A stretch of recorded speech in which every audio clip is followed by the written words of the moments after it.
হয়েছে। আমি তো ভেবেছিলাম দুটি পায়ে যাবে। শৈলেনের বোনকে দেখলাম, হ্যাঁ দাদার কাছে সাহায্যের জন্য এসেছে। এই 4 মাসে না হোক ওদের পিছনে 10,000 গেছে। আবার যদি দেয় তাহলে একচুট হয়ে যাবে আমার সঙ্গে। তোরাই বা কোত্থেকে দিবি বাপু?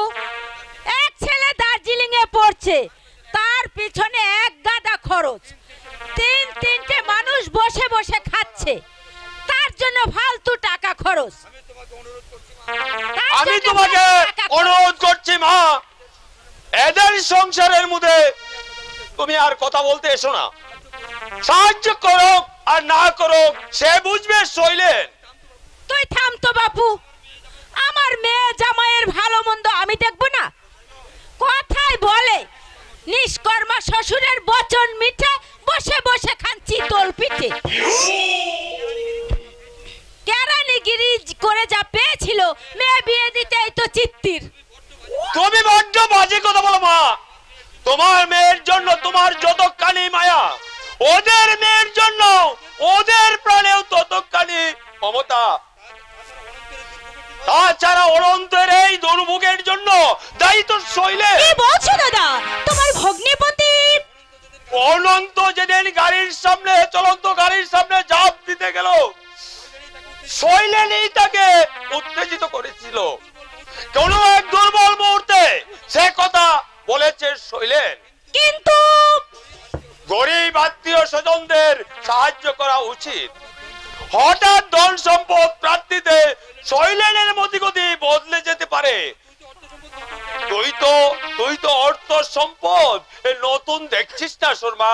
নতুন দেখছে না বলে কি টাকা পয়সা খোলাম খুচির মতো উড়িয়ে দিতে হবে? শ্বশুর শাশুড়ি বসে খাচ্ছে খাক, কিন্তু দেবরটা যে সারের গতর নিয়ে বসে আছে ওটাকে কেন বসিয়ে খাওয়াবে? বাঙালি যৌথ পরিবারের এটাই রেওয়াজ মা। একজন রোজগার করে আর 10 জন খায়। তুমি আর ওদের সংসারের মধ্যে নাক গলাতে এসো না।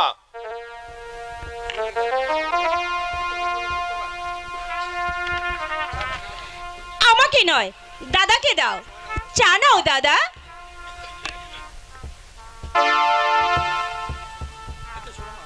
আচ্ছা সুরমা, তোদের এই নতুন যেটা কবে রাখলি? ও মা, যে কোথায়? আমার শাশুড়ি। তোমার থেকে চশমা নাও দাদা, চশমা নাও। ও, উনি তোর শাশুড়ি? পোশাক পরিচ্ছদে জিয়ের মতো কিনা, তাই আমার ভুল হয়েছে। শৈলেনের বেশ বুদ্ধি আছে দেখছি। অযথা জিয়ের পিঠে 1 গাদা টাকা খরচ করার কোনো মানেই হয় না। না মানে না না না না, তোরা ভালো কাজই করছিস। আমিও তোদের পথ অনুসরণ করব ভাবছি। দুটো জি বসে বসে মাইনে নিচ্ছে, এদেরকে চারিয়ে দিয়ে কাল থেকে জিয়ের পুষতে বহাল করব। শঙ্কর, রমা যদি ওর শাশুড়ি দিয়ে জিয়ের কাজ করাতে পারে, আমি কেন পারবো না? হাজার হোক রমা আমার বোন। মুখ্যদার হরিদাসীকে দূর করে দেব। কাল থেকে তুমি হবে আমার বিনে মাইনের শঙ্কর। মাথাটা হেই, দাদার কাছে কি বলেছো তুমি? আমি কিছু বলিনি। আমি কিছু বলিনি? হ্যাঁ নিশ্চয়ই বলেছো, নাহলে তোমার জন্য দাদার এত মায়া কেন? হ্যাঁ আমি তো তোমাকে জিজ্ঞাসা করে ঝিকে ছাড়িয়ে দিলাম, তখন তো বললে 30 বছর ধরে এই সংসারকে চালিয়ে এসেছি। হ্যাঁ বলেছি। শোনো, তোমার অদৃষ্টে অনেক দুঃখ আছে। আমার মতো মেয়ে বলে এখনো ভাত কাপড় দিয়ে পুষছি। অন্যকে হলে ঘাড় ধাক্কা দিয়ে বাড়ি থেকে দূর করে দিত। মিটমিটে ডান যেন ভাজা মাছখানা উল্টে খেতে জানে না। আর কেন, আর কেন ঠাকুর? এবার তুমি আমাকে মনে করো, আমাকে মনে করো।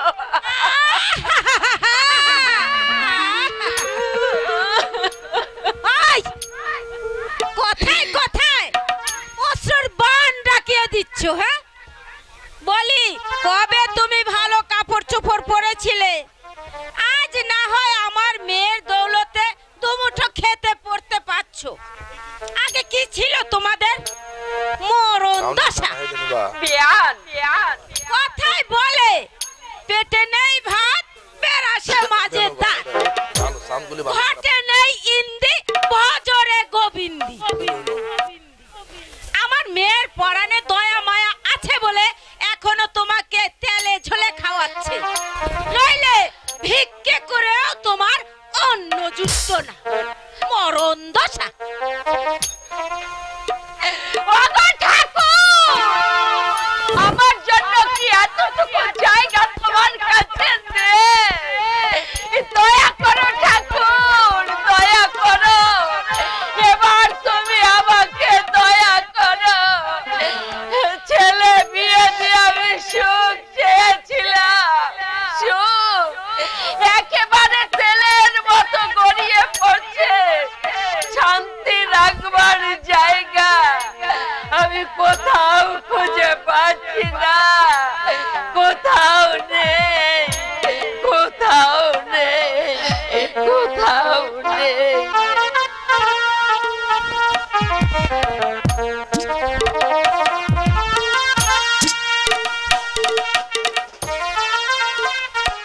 তাহলে আমি কি করব দাদা? ওরই অবস্থা, ঠাকুরপো বেকার, আমি অসহায় মেয়ে। হাসপাতাল থেকে সুস্থ করে এনে দিয়েছি, আর কি আমি করতে পারি বল? সারা জীবন তো আর তোদের বোঝা বহন করা আমার পক্ষে সম্ভব নয়। দাদা তাহলে কিছু টাকা পয়সা দাও, একটা স্টেশনারি দোকান দিয়ে বসো। টাকা পয়সা এখন আমার পক্ষে দেওয়া সম্ভব নয়। দাদা তিনটে গাড়ির পেট্রোল খরচ, ড্রাইভারদের মাইনে, দেবুকে প্রতি মাসে 500 টাকা করে পাঠাতে হচ্ছে। এর উপর আছে আত্মীয় স্বজন, লোক লৌকিকতা, অসভ্যতা যদি তোরা না বোঝেস। বেশি আমি চাই না দাদা, 1000-5 টাকা আমাকে দাও। প্রতি মাসে একটা করে পাঠিয়ে দিচ্ছ, তাতে তোমার অনেক খরচ হচ্ছে। হ্যাঁ তা হচ্ছে, কিন্তু তুমি আমার বড় ভাই, ভগবান তোমাকে সুদিন দিয়েছে। তুমি যদি এই দুঃসময় আমাকে সাহায্য না করো, তাহলে আমি কার কাছে যাব দাদা? এখন টাকা পয়সা দেওয়া আমার পক্ষে সম্ভব নয়। সারা মাস যে মাসে পশ্চিমে বেড়াতে যাবে, মা বলছে মাও যাবে কাজেই। মা পশ্চিমে বেড়াতে যাবে, বাবাও যাবে। তাহলে আমার যদি এই দুর্বিপাক না হতো, আমিও মার সঙ্গে 2-4 দিন ঘুরে আসতে পারতাম। আরে বুকা মা সংসার পেলে কোথায় যাবে? এই যে বললে মা যাচ্ছে। আরে মা মানে আমার শাশুড়ি মা। বাহ বাহ বাহ বাহ, বিংশ শতাব্দীর 7 দশকের যুব মানব। বাহ, তোমাদের ধন্যবাদ দেওয়ার ভাষা আমি খুঁজে পাচ্ছি না। মা বেটিকে সংসারের গানিতে জুড়ে দিয়ে শাশুড়ি মাকে তীর্থ দর্শন করতে নিয়ে যাচ্ছে। দেখুন, লেট মি ফিনিশ মাই বয়। এই সমাজটাকে আমি তির্যক দৃষ্টিতে দেখেছি। আজকের সমাজে আসলে নকলের কদর অনেক বেশি। এ যুগের তরুণেরা বিবেকানন্দের খবর রাখে না, ধর্মেন্দ্র কুষ্টি নিকুচি তাদের নকদর্পণে। আপনি একটা শিক্ষিত ছেলেকে জিজ্ঞাসা করে দেখো, উমেশ চন্দ্র ব্যানার্জি কে ছিলেন? বিপিন চন্দ্র পাল, কল্পনা দত্ত, বীণা দাস, যতীন মোহন খবর রাখে কিনা, জানে কিনা অরবিন্দ ঘোষের খবর? বলতে পারবে উল্লাসকর দত্ত কে ছিলেন? আমি জানি। তুই জানিস, কিন্তু লক্ষ লক্ষ জনতার বঙ্গসুখকে জিজ্ঞাসা করে দেখ, কজন জানে? দুর্বুকুজায় হিন্দি সিনেমার গান বাজিয়ে বাংলার মননশীলতা মৃত্যু ঘটাচ্ছে আজকের এই তরুণ সমাজ। বঙ্গমনীষীরা শ্মশানে কতগুলো ভূত পেদর আসর দেখে বসেছে। ধনবন্ত শিবের গেট, শিব অত্যই সুন্দর। সেই সুন্দরদের অপমৃত্যু ঘটাচ্ছ তোমরা। তোমাদের শিক্ষা আছে, নেই রুচিবোধ। তোমাদের মন আছে, নেই মনের উদারতা। অপসংস্কৃতির ধবজা ভেঙে অবক্ষয়ের পথে এগিয়ে যাচ্ছ তোমরা। সেই কুলাঙ্গার, একটা স্ট্রেট ডগ।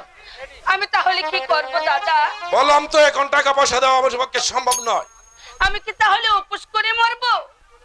আসুন, তুই চলে আয় আমার কাছে। বিনে মাইনে ঝিয়ের কাজ করতে? চন্দ্রিমা চিৎকার করে সত্যকে চাপা দেওয়া যায় না দাদা।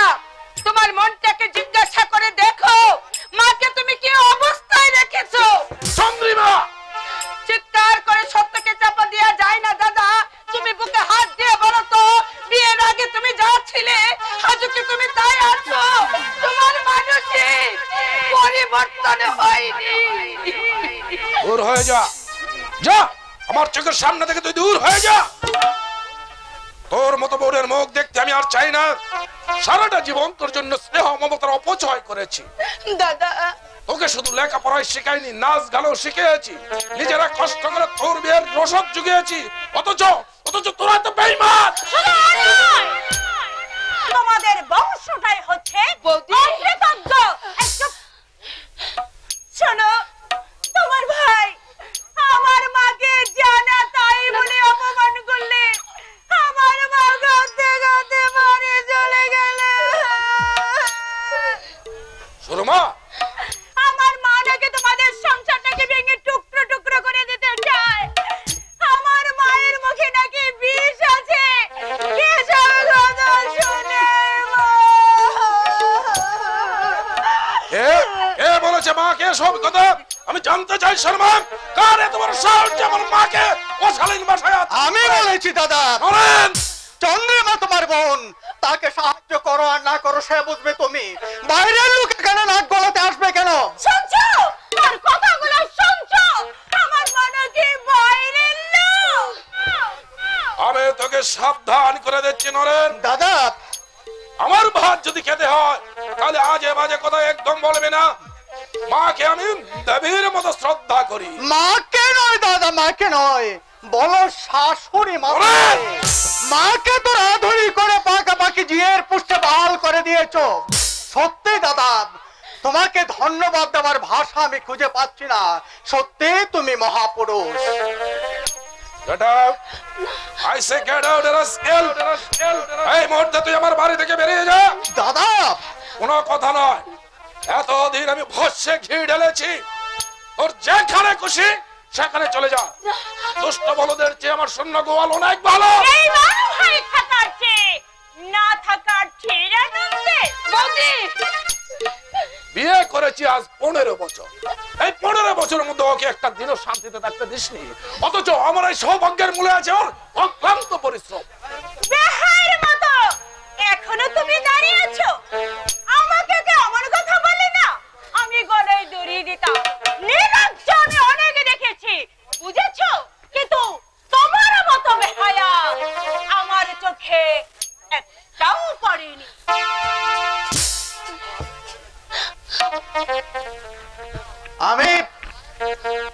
আমি চলে যাচ্ছি দাদা। ছোটদা, তোমার কাছে সত্যি আমি কৃতজ্ঞ। দূরে সরিয়ে দিলেও একদিন তুমি আমাকে সত্যিই ভালোবাসতে। ছোটদা মনে পড়ে দাদা সেই ছোটবেলার কথা। শীতের চাদর ছিল না বলে বাবার ধুতি গায়ে দিয়ে দু ভাই জড়াজড়ি করে রোদে বসে থাকতাম। রাত্রে একটা চেরা কম্বল গায়ে দিয়ে দু ভাই গলা ধরে ঘুমিয়ে থাকতাম।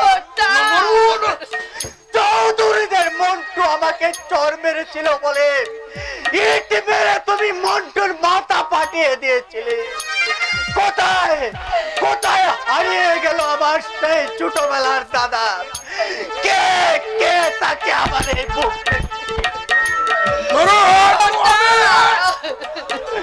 না না দাদা না, তুমি সে দাদা নও, তুমি সে দাদা নও। আমার সেই ছোটবেলার দাদা হারিয়ে গেছে দোন সহ্যের অন্তরালে। ওর তাই নিচে চাপা পড়ে গেছে তার সেই প্রেমশীল মন। এই পৃথিবীর কোণে কোণে খুঁজলেও আমি তাকে আর কোনোদিন খুঁজে পাবো না, কোনোদিন না, কোনোদিন না।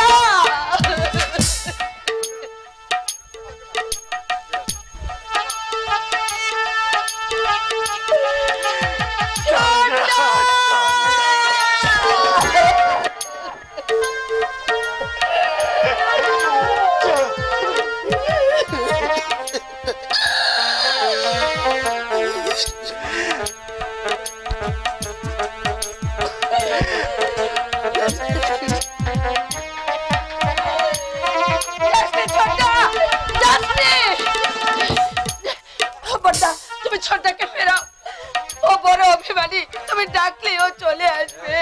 আরে যাবে কোথা? আর দেখবি সন্ধ্যাবেলা ঠিক চলে আসছে। আর বাইরের পৃথিবীর রূপটা একটু ঘুরে দেখে আসুক না। তোমার মনটা যেমন নিষ্ঠুর হয়ে গেছে তা আমি আগে বুঝতে পারিনি। অর্থই তোমার জীবনের পরমাত্ম, স্নেহ মমতার কোনো দাম নেই তোমার কাছে। 10টা টাকা নিয়ে যা। ভিক্ষে দিচ্ছ? চন্দ্রিমা! ভিক্ষা যদি নিতে হয় তাহলে তোমার কাছ থেকে নেব কেন? প্রকাশ্য রাস্তায় দাঁড়িয়ে ভিক্ষে করব, হাত পেতে দাঁড়ালে কিছু না কিছু পাবো। চন্দ্রিমা! কিছু পাবো। তোমার স্নেহ মমতার এভাবে মৃত্যু হবে আমি স্বপ্নেও ভাবিনি দাদা, আমি স্বপ্নেও ভাবিনি। আজ থেকে মনে করবে চন্দ্রা বলে তোমার কোনো বোন ছিল না, চন্দ্রা মরে গেছে, চন্দ্রা মরে গেছে। এসব কথার কোনো মানে হয়? টাকা পয়সা যতক্ষণ দিতে পারবে তুমি ভালো, আর না দিতে পারলে খারাপ। আরে জি চাকর রাধুনি তো মাকে জিজ্ঞাসা করে ছেড়ে দেওয়া হয়েছে, অথচ মাই আজ লোকের কাছে বলে বেড়াচ্ছে। আসলে কি চাই জানেন মা? মা বাবা সবাই চায় দুনিয়ার যত আত্মীয় স্বজন আছে সবাইকে আমি সাহায্য করি, কিন্তু সেটা কি আমার পক্ষে সম্ভব?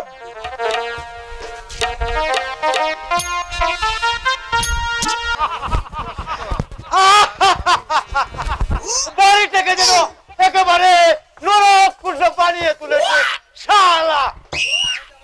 এমন বাড়াতে আমার অদৃষ্টে জুটেছিল, বাড়া দেবার তোর নামই নেই। কোথায় একটু পরিষ্কার পরিচ্ছন্ন রাখবে তারও বাড়াই নেই। বলি ও মশাই অনন্ত বাবু, অনন্ত বাবু, ও মশাই অনন্ত বাবু। বিলাস বাবু। হ্যাঁ মশাই, এলাম আপনার চন্দ্রবদন দর্শন করতে। আচ্ছা কি ঠিক করলেন বলুন তো? এই 2 বছরের সমস্ত ভাড়ার টাকা আজই মিটিয়ে দিবেন না দুষ্টাবুষ্কি নিয়ে ওয়েট করবে? দেখুন বিলাস বাবু, আমি এখনো জোগাড় করে উঠতে পারিনি। পারবেন না মশাই, পারবেন না। এর জন্য আপনি ভাড়ার টাকা জোগাড় করতে পারবেন না। এই কেন শুধু শুধু আমাকে বাড়তি দিচ্ছেন মশাই? তার চেয়ে কাইন্ড করে অন্য স্থানে প্রস্থান করুন। আপনিও বাঁচুন, আমিও বেঁচে যাই। আমার অবস্থা তো আপনি নিজের চোখেই দেখতে পাচ্ছেন। আরে মশাই, পাচ্ছি বলেই তো 2 বছর থাকতে দিয়েছি। আচ্ছা মশাই, আপনার না হয় 1.5 খানা ট্যাঙ্ক, কিন্তু যার 2টো ট্যাঙ্ক আস্ত আছে সে কেন কিছু করতে পারছে না? পল্টু? হ্যাঁ মশাই, হ্যাঁ, আপনার ভাই পল্টু কিছু রোজগার করতে পারছে না। আরে আজকাল রিক্সা চালালেও 2-5 টাকা অনায়াসে রোজগার করে। পল্টু কিছু কিছু দিচ্ছে সংসারে, চন্দ্রাও চাকরির জন্য চেষ্টা করছে। কথা কি জানেন বিলাস বাবু, অদৃষ্টের উপরে কারো হাত নেই। আমার বড় সম্বন্ধে নাম করা কন্ট্রাক্টর, তার বোন কিনা। আরে জানি মশাই, জানি। আজ দেওয়া শৈলেন গাঙ্গুলি আঙ্গুল ফুলে কলা গাছ হয়েছে। এক সময় আমার বাড়িতে ভাড়াটা ছিল, অনেক কষ্টে জীবন গাঙ্গুলি ওই ছেলে মেয়েদেরকে মানুষ করেছে। কেরানির জীবন শৈলেন্দা ভুলে গেছে সেই কান্নার ইতিহাস। ভর্তের নিচে চাপা পড়ে গেছে শৈলেন গাঙ্গুলির সংবেদনশীল মন। স্নেহ মমতার তন্ত্রীগুলো ছিঁড়ে গেছে, নইলে দিন মশাই দিন। আগে ভাড়ার টাকাটা দিন। আগে আগে আমি। আরে মশাই, আজে বাজে কথা বলিয়ে বেশ বাড়তি দেবার তাহলে আসেন দেখি। মশাই, আমরা হলাম ডাক ব্যবসায়ী। এই সাধু খায়রা পিঁপড়ের মুখ থেকে গুড় কেড়ে নেয়। আপনি আমাকে বাস দিতে পারবেন না মশাই। আজ আজ আমি কোত্থেকে দেই? একটা পয়সাও আমার কাছে নেই। মাঝে মাঝে ইচ্ছে হয় আবার গাড়ির সামনে ঝাঁপিয়ে পড়ে এই দুর্বিষহ জীবন যন্ত্রণা থেকে মুক্তি নেই। আরে মশাই, দুর্বুদ্ধি ছাড়ুন। আচ্ছা, আপনার সেই দুধ ঠ্যাংগুলো বাড়িটি কোথায়? পল্টু আজ 3 দিন বাড়ি নেই। কাল রাত্রে স্বামী স্ত্রী উপোস করে কাটিয়েছি। আপনি বিশ্বাস করুন বিলাস বাবু, উপায় থাকলে আমি আপনাকে বিমুখ করতাম না। কাঁদবেন না মশাই, কাঁদবেন না। এই 1 বছরের ভাড়া আমি ছেড়ে দিচ্ছি, আর 1 বছরের ভাড়াটা আপনি আমাকে দিন।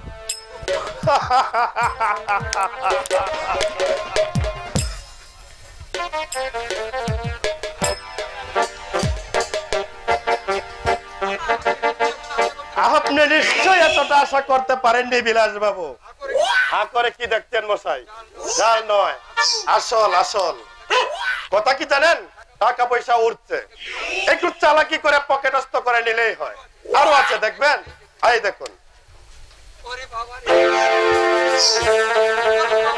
আরে বাবা রে, আপনি একেবারে বেলকি লাগিয়ে দিলেন মশাই। পিছি সরকারের ম্যাজিক। দাদা জীবন সংগ্রামে হেরে গেছে, কিন্তু আমি হারবো না।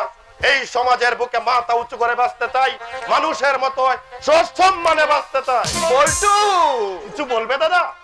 দাঁড়াও, আগে বাজার থেকে চাল আর মাংস নিয়ে আসি, ধীরে সুস্থে শুনবো তোমার সব কথা। এত টাকা তুই কোথায় পেয়েছিস? রোজগার করেছি। হ্যাঁ, রোজগার করেছে। কোন পথে? যে পথেই হোক তা তোমার দেখবার দরকার নেই দাদা। নিশ্চয় এই টাকার গায়ে কি লেখা আছে? কোনটা সৎ পথের আর কোনটা অসৎ পথের? আমার বাড়িতে তুই ঢুকবি না। অসৎ পথকে আমি চিরদিন ঘৃণা করেছি, তাই জীবনে আমার দারিদ্র ঘুচল না। আমি উপোস করে মরবো, তবু অসৎ পথের উপার্জন আমি মুখে নেব না। তুমি ভুল করছো হ্যাঁ, দাদা। ভুল করছেন। এই মানসিকতা নিয়ে বর্তমান পৃথিবীতে কোন মানুষটা বেঁচে আছে? বাঁচতে হবে, একটু একটু কথা করতেই হবে। এমন বাঁচা আমি বাঁচতে চাই না। এখনো চিন্তা করে দেখো দাদা। দেখেছি তোমার বড় সম্বন্ধে কি করে ধনী হয়েছে জানেন? জানবার দরকার নেই, ওদের যা খুশি করুক, আমি রন্ধ্রপথের উপার্জনে বাঁচতে চাই না।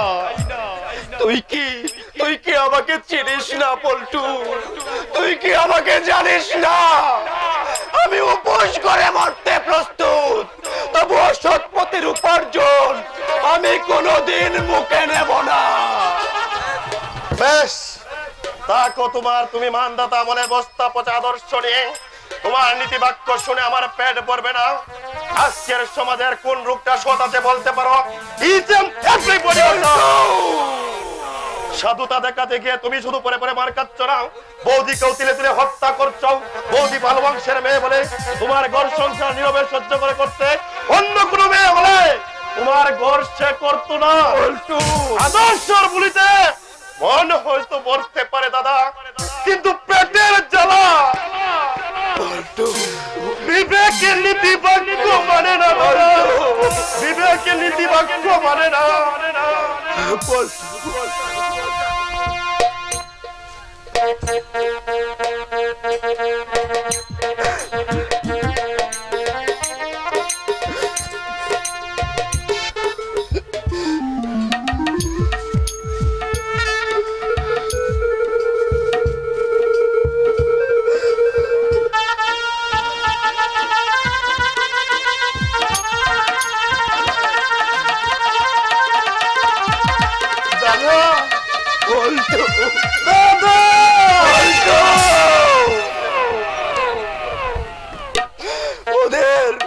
ওদের আমি কি করে বুঝাই?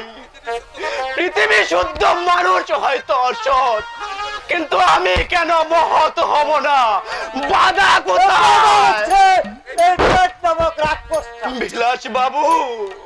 এই প্রত্যেকটি গণির ইতিহাস থেকে দেখুন, কাউকে বাসটা দিয়ে কটা লোক গণি হয়েছে। কেউ বাস দিয়েছে সরকারকে, আর কেউ বাস দিয়েছে সৌদের বাইকে, কেউ বন্ধুকে বাস দিয়ে জনতার মধ্যমণি হয়ে। কিন্তু আরে বাবা, এর নাম হচ্ছে গেরাতন্ত্র। এই গেরাতন্ত্র গণতন্ত্রের 12টা বাজিয়ে দিচ্ছে। সৎ পথে বেঁচে থাকা বাতুলের কল্পনা মাত্র। আরে মশাই, পারেন তো আপনিও কাউকে বাস দেন, তাহলে এই এক থেকে ভুবন জয় করতে পারেন, ভুবন জয় করতে পারবেন। অসৎ অসৎ পথে বেঁচে থাকতে আমিও চাই না। এই একটা পানি আমি হকারি করতে বেরোবো, তাতে আমার কোনো লজ্জা নেই, কোনো লজ্জা নেই, কোনো লজ্জা নেই।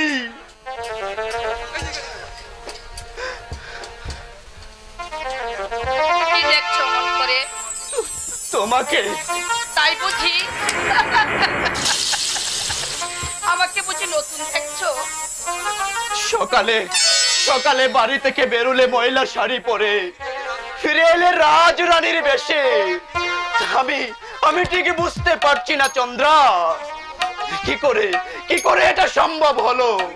তুমি কি আলাদিনে আশ্চর্য প্রদীপ পেয়েছি।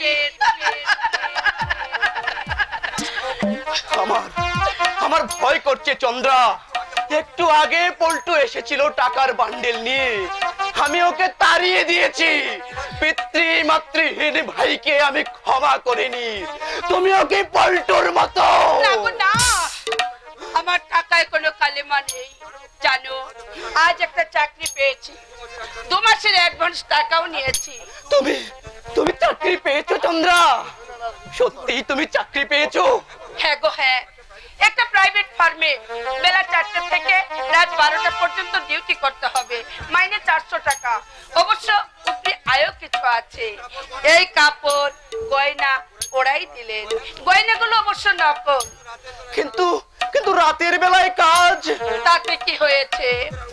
আমাদের আর উপোস করে থাকতে হবে না, তোমাকে আর নোংরা পোশাক পরতে হবে না, সহ্য করতে হবে না বাড়িওয়ালার তাগিদা, মুদি তাচ্ছিলের দৃষ্টি নিয়ে তাকাবে না, গোয়ালা অপবাদ সূচক কথা বলবে না। চন্দ্রা, সত্যি চন্দ্রা, জীবন আমার দুর্বিষহ হয়ে উঠেছিল।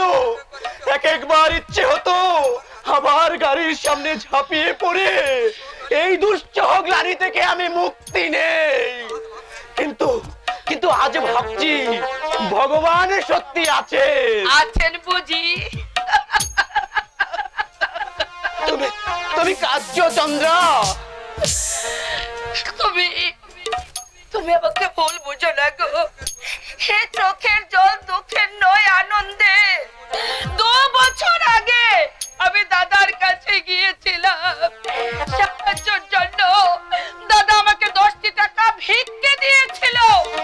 চন্দ্রা, হ্যাঁ, ভিক্ষে যদি নিতে হয় তাহলে দাদার কাছ থেকে নেব কেন? আমার রূপ আছে, যৌবন আছে। চন্দ্রানী, আজ আমি আলাদিনের আশ্চর্য প্রদীপ পেয়েছি। সুখ শান্তি আমার হাতের মুঠোয়। ইচ্ছে করলে এই জীবনটাকে আমি মুঠো মুঠো করে ছড়িয়ে দিতে পারি।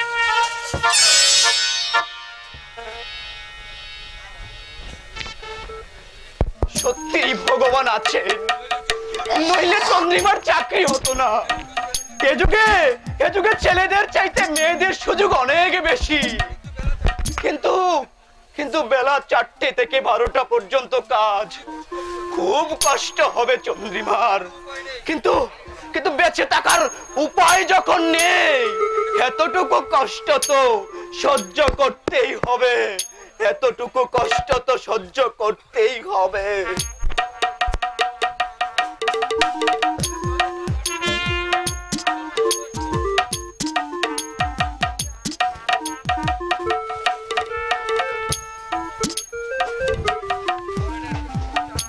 নয়নের কোনো খবর জানো? প্রায় 3 বছর হলো বাড়ি থেকে চলে গিয়েছে। গত বছর খবর পেয়েছিলাম বেলোরে একটা কারখানা লেবারের কাজ করছে, পরে শুনলাম ফ্যাক্টরিটা নাকি বন্ধ হয়ে গেছে। তারপর আর কোনো খবর পেলাম না। আজকের এই আনন্দ উৎসবের দিনে নরেনের কথা আমার বারবার মনে পড়ছে। তোমাদের বাড়িতে প্রথম যেদিন আমি এসেছিলাম সেদিনের কথা আজও বলতে পারিনি শৈলেন। তো দাদা, আমি জানি শৈলেন তুমি কি কৈফিয়ত দিবে। কৈফিয়ত দিয়েই তো আর কর্তব্য শেষ হয়ে যায় না। শুধু কর্তব্যই নয়, তার চেয়ে বড় হচ্ছে মমত্ব বোধ। মানুষ তো পশু নয়। আমি আমার কর্তব্যের অবহেলা করেছি দাদা, কিন্তু বারবার ওরা। দোষ তোমার একার নয়, সুরমাও দোষী, আমার জননীও নির্দোষ নয়। কিন্তু দাদা, কথা কি জানো শৈলেন? ছোটখাটো কথা, ছোটখাটো অবহেলা বাবা মায়ের অন্তরে শেল বিদ্ধ করে, অথচ সচ্চার কণ্ঠে প্রতিবাদ করা যায় না। অন্তরে তুষের আগুনের মতো জ্বলে। তুমিও তো সন্তানের বাবা হয়েছো, একদিন হয়তো আমার কথা তুমিও বুঝতে পারবে। আপনি বলতে চান মা বাবাকে আমি অবহেলা করি? থাক, আরেকদিন বলবো। না, আজ আপনাকে বলতে হবে। আমি যথাসাধ্য ওদের সুখে রাখবার চেষ্টা করেছি, তারপরেও যদি অভিযোগ উঠে তাহলে দুঃখ হবে কিনা আপনি বলুন দাদা। তুমি শুনলে দুঃখ পাবে শৈলেন? না দাদা, দুঃখ পাবো না, আপনি বলুন। একান্তই জানতে চাও? হ্যাঁ দাদা। আমাকে ভুল বুঝবে না তো? দাদা, আপনাকে ভুল বুঝবো না, বলুন। আপনি বলুন, কি অবহেলা দেখেছেন আমার মধ্যে? খেতে দিচ্ছে না, পড়তে দিচ্ছে না, নাকি জ্বালা যন্ত্রণা দিচ্ছে, নাকি কটু কথা বলেছি?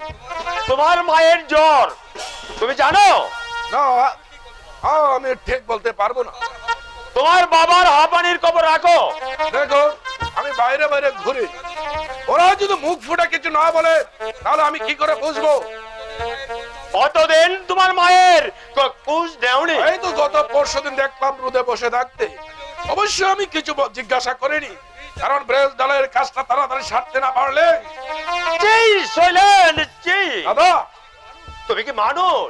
দাদা, 10 মাস 10 দিন কঠোর নরক যন্ত্রণা ভোগ করে যে মা তোমাকে নিয়ে এলো এই মাটির পৃথিবীতে, সেই মায়ের জন্য তোমার কি এতটুকু মমত্ববোধ নেই? কি মুশকিল! আজ 10 দিন হলো তোমার মা শয্যাগত। আমি বাইরের লোক হয়ে খবর রাখি, আর তুমি সন্তান জানো না মায়ের কি হয়েছে। মা কি মুখ ফুটে বলতে হবে আমার অসুখ, ওষুধ দাও? না মানে, গত 18 বছর আগের কথা আমার স্পষ্ট মনে আছে। তুমি বলেছিলে বাবা মাকে সুখী করবার জন্য আমি বিয়ে করছি, মায়ের অনুরোধ এড়াতে পারছি না বলেই বউ করে আনছি। আপনার বোন সুরমার মাথাটা তুমি খেয়েছো। আমি বিয়ের 1 মাস পরে তোমাকে আমি চাকরি চালিয়ে কন্ট্রাক্টরি লাইনে নিয়ে এলাম। প্রথম 4 মাসে 40,000 টাকা লাভ। তুমি সুরমাকে বললে তুমি আমার ভাগ্য লক্ষ্মী, বলনি? হ্যাঁ বলেছি, কিন্তু এই বলাটাই হচ্ছে কাল। আমিও স্ত্রীর স্বাধীনতা পক্ষপাতিত্ব। তবে স্বাধীনতা পাবে কারা? যারা অশৃঙ্খল নয়, যাদের মধ্যে ব্যক্তিত্ব আছে। সীতা গীতা জুই জমাদের 1000 থেকে স্বাধীনতা দিলে সংসার যে বেঁচে যাবে। মা নিশ্চয় আপনার কাছে কিছু বলেছে? না, উনি আমার কাছে কিচ্ছু বলেনি।